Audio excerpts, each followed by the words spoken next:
Hey guys, welcome to this week's episode. Appreciate you stopping by, whatever you happen to be doing. If you're out and about, if you're pushing the mower, whatever it is, I appreciate you being here. So, the $64,000 question is, do you need to know a lot about a lot when it comes to landscape design and creating something beautiful for you and your family? Well, simple answer is, it would certainly help, but it is certainly not necessary. We are talking about the topic of landscape design and how you yourself, can create a garden or complete landscape with little or no experience. Let's get going, shall we?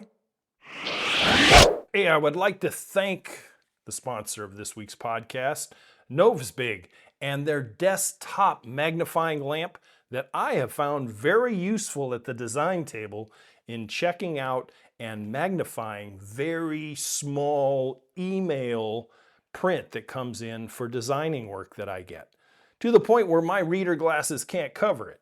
Not only that, but the lighting and the various colored lights shining from above, not like a room light, but right over my workspace, really adds a great element of comfort and ease, and easier on the eyes when I start putting pen to paper. So thanks again to Novsbig.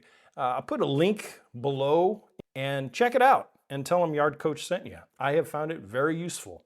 You can also use it for hobbies, jewelry, whatever you're putting together that might require magnification and good lighting right within your arm's reach.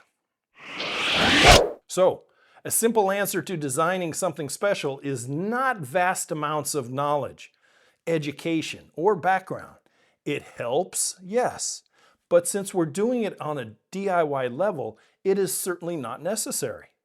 What counts is this, and this is what I've tried to impart on some of my consultation clients, and that is, number one, you got to have a passion that you do want to do it yourself, and the desire. And more than anything, the ability to persevere through it. In this day and age, I think a lot of times, as soon as something gets a little difficult, people throw up their hands and go, oh, I can't do this. And that's not the case. You really can do this. I was just faced here recently with building a new outdoor living space here at Brook and Pond. And I had not built a deck in, better part of 7 years now. And so I kind of had to sharpen my pencil again, and I'm that much older, and I kind of had that doubt for a minute, that can I do this again? And I just got in and I immersed myself in it, and I tried to do the best job I could, and in the end, it turned out okay. I was able to persevere through it, and I was dedicated to completing it. So passion, desire, perseverance, and dedication is going to get you through the tough parts, through the tough days in a landscape project. And besides, what you've created for yourself in a design or a master plan or a roadmap is going to ease any sort of tensions. You know what to do.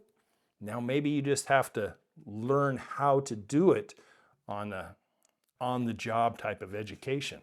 What I've also found is the folks that struggle are the ones who try to go to an Architectural Digest magazine level of designing and creation of something. And what I find is they get in way over their heads and way too fancy and complex, and it ends up creating the sense of frustration, blowing what they probably had as a budget. They just kind of give up. So we have to be able to design to a budget and not budget to a design. Because oftentimes with all the influences incoming that we have nowadays, as a DIYer, you have to crawl before you walk, before you run. So we are designing at the crawling stage right now, probably because of budget. Maybe you're a little younger, you can't afford a $75,000 backyard makeover right now, but maybe you could afford a 10. And there we are. So we're going to design something that maybe is above $10,000, but you're only going to do about $10,000 for now. And then the master plan can kick in again, maybe in a phase 2 and a phase 3 down the road. But our master plan is going to cover phase 2 and phase 3's needs: electrical, gas, lighting, water, irrigation, etc. Now, we may do some underground infrastructure now, and then later on, after the beginning landscape is already in, and next year, hey, we're going to do phase 2, you don't have to go ripping up the yard in order to put in some new infrastructure. You put it in right from the get.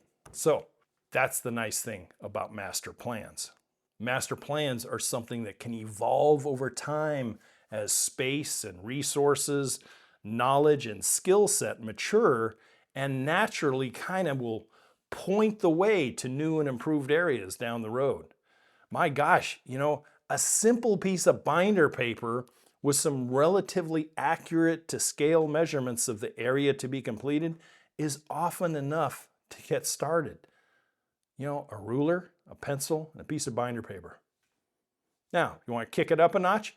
Okay, go get some simple pens and an engineer ruler, a 3-sided ruler, and maybe a 99-cent piece of poster board at Walmart. It's what I've done, and it works. And you can apply that simplicity to whatever level you want. Here's some key factors I'd like you to consider, though, before you actually put pencil or pen to paper.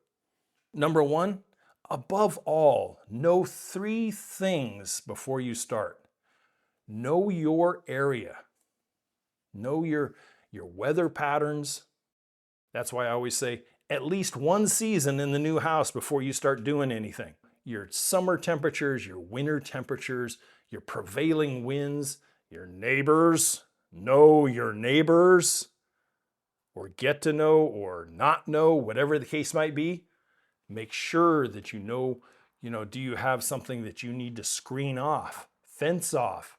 Or is it something that you're such good friends that you want to put a gate in that people can come and go freely between neighbors? That's things you need to know. Know your hardiness zone. Don't go falling in love with plants that are for zone 10 and you're in zone 5 and you get 10, 15 below 0. Not going to work. So knowing your hardiness zone is going to drive your plant selection. And also have some type of an idea for long-term plans. If you're only going to be in the house that you're in, that you're designing for right now, probably less than 10 years, then design accordingly. Don't go be putting in 9 million different fancy elements and all of a sudden the phone rings and the boss says, you're the new manager of blah, blah, blah in blah, blah, blah. Be ready to go inside 3 months. Suddenly it puts a damper on all those extras that you were going to put in. So, forever house, okay, we can expand on it through time. If it's temp house, first house, 5 years, whatever, then we're going to design accordingly. We are definitely going to come up with something of a firm budget. You can always say $10,000-ish. And how do you acquire that? And then we're going to design to that $10K-ish budget. And then know your skill set. If your skill set is really rudimentary when it comes to outdoor gardening, landscaping, whatever, it's okay, because it's a skill set that will mature and improve really rapidly just by doing some of it. Once you put a shovel in the ground, you take a plant that's not going to be staying out. You've picked up the phone and you've scheduled a tree remover. You picked up a phone and talked to a cement contractor and interviewed 1 or 2 at the house, and you start to gather this information. It also improves your skill set as a homeowner and as a DIY contractor, basically. Now, one of the things that I generally tell consultation clients that are kind of lost, and they kind of reach out, and what my job is to take Humpty Dumpty homeowner and put them back on that contractual wall and have them be able to function in a homeowner capacity to get the design down on paper and make the project move forward. And a great way to start that ball rolling is by measuring it out, at least as accurately as possible, and then take it down to a local nursery, probably more than just a dinky mom and pop nursery, somewhere that has a good, maybe you have to drive an hour to get there, or 2 hours to get there. That's okay. And when you find that designer on staff that has designed several yards and has been in the business, for a while, and you have good chemistry, show them the sketch and say, we plan on doing it ourselves, and here's where we're at. This is what we need help with. Can you help us? And they can look at it, and they can look at it and understand it. It's not a cocktail napkin type of sketch. I mean, you can see the house and the outline walls and stuff. You can see where the fence is or the fence needs to be.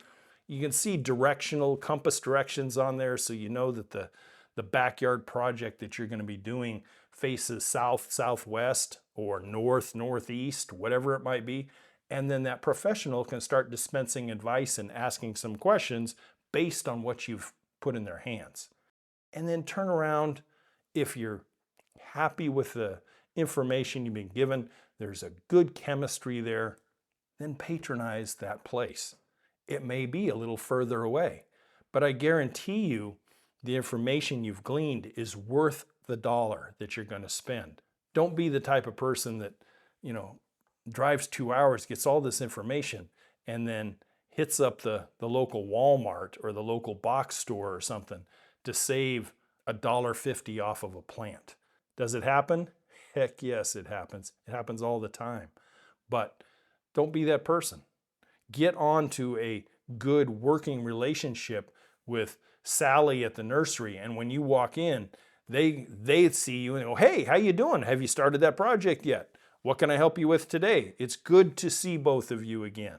And you have that welcoming professional rapport between each other. You'll get a lot more information that way. Then, once you have that information, you can go back with all that digestible knowledge that person has given you. You can sit down and you can start a landscape design. And for the DIYer, just like I did when I was a young designer, I used to listen more than I talked when I was at a design consultation. And then when I went away, I used to sketch up, just rough sketching, 2 or 3 renditions based on what I heard, based on budgets, based on chemistry, etc. And then I came up with a final design, which I presented to the client. And 95, even as high as 97% of the time, I was on point and the design met their needs and wants, their budget, etc. And it was always hey, let's move forward. You can do the same thing. And be on point as far as a schedule too. If you have just purchased your house and the backyard is going to be your target project, make sure that this thing is done as far in advance as possible, especially if you're going to be involving professionals to come in and help you a little bit. A patio structure, an outdoor kitchen, a simple, 20 by 20 patio, whatever it might be, you want to be weeks, months ahead with your design. And then when you reach out to these professionals and they come over, you can show them a copy of your design and say, here's where I want the patio. This is where I want the walkways. This is going to be the shed pad over here, whatever it might be. And you will be light years ahead of the average homeowner that the contractor has had to deal with. And they know that you know what the hell you're talking about. And that really solidifies generally better pricing and not any, someone who's going to try to get over on you. So understand that as well. Now, as far as designing, I mentioned earlier, someone is going to be the tip of the spear in this thing. The driving force behind getting this project in the direction it's supposed to be. Sometimes it's 2 people, most of the time it's just 1. And do not discount anybody else who's involved. Their opinions and communication is going to be super key, and discussion and showing them what you've created and asking their opinions. If you get into a high-end budget where people are borrowing money to create this, you really have to understand that some people will understand how much work you've put into it and the understanding you have, but they've been doing something else. So you're going to have to kind of catch them up to speed a little bit. And you can show them, hey, this is a picture of some of the plants that Sally at the nursery showed me. Here it is. What do you think? What's your opinion? And arrive at an agreed upon design that works for everybody in all facets, budget, skill set, etc. So if you take it and you make it a fun journey, you make it a simple journey, not something that's going to break the bank and break a person. Make it understandable that everyone who looks at it can say, oh, okay, I see what you mean. All right. It may be something that is not done on paper. Maybe you're a computer guru and the way your creative juices flow is with a mouse in your hand, and you use SketchUp or some other simple landscape program and you sketch it up in a 3D type of thing. That's cool. That's not the generation I'm from, and I kind of went in kicking and scratching not to get involved in that end, because that's not where my designer juices originate from. Mine's with a pencil in my hand. But I did use a computer-based program for many, many years that I had to literally learn, and it was a steep learning curve for me. But when I presented it all the time, it didn't have that hand-drawn artistic touch to it. It was thin computer lines and circles and squiggles and that kind of stuff. And I always found myself having to explain a lot more to people than a hand-drawn design. But hey, whatever floats your guys' boat. But something I want to make you very aware of, and that is, if you try doing this yourself, if you struggle with the design aspect of it, you can't find or source a nursery professional that might be able to help you. Maybe you don't want to spend the high dollar for a designer to come and do it for you. Then you have me, your yard coach. And you can check out the website and see some of the services and products that we have for you that just might help you get over that hump. Maybe it's a consultation. Maybe it's a design that I do for you after you measure stuff out.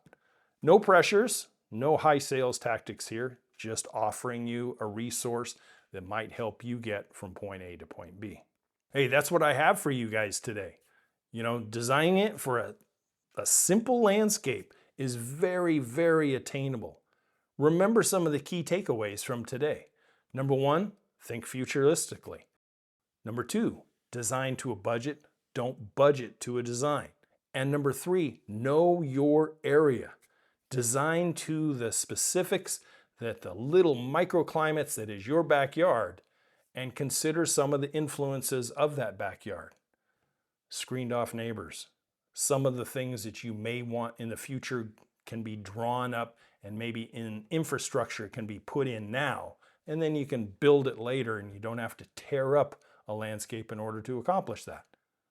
So some of those key things really need to be thought out futuristically. Okay, so thanks again to today's sponsor, Novsbig, and their desktop magnifying lamp. Man, did I use that just this week again, with the beautiful lighting selection that you can have on that, and to magnify up some really dinky print that I was having struggle with the design I did for a lady out in Michigan. And it really, really helped. You might want to check it out. Maybe it's for you, maybe it's for one of the hobbies that you have, or a great gift idea for someone coming up. Hey, Santa Claus time is not that far away. Okay guys, until next week, again, always to your landscape success, I'm here for you as needed. Thanks for listening and staying with me, and goodbye for now.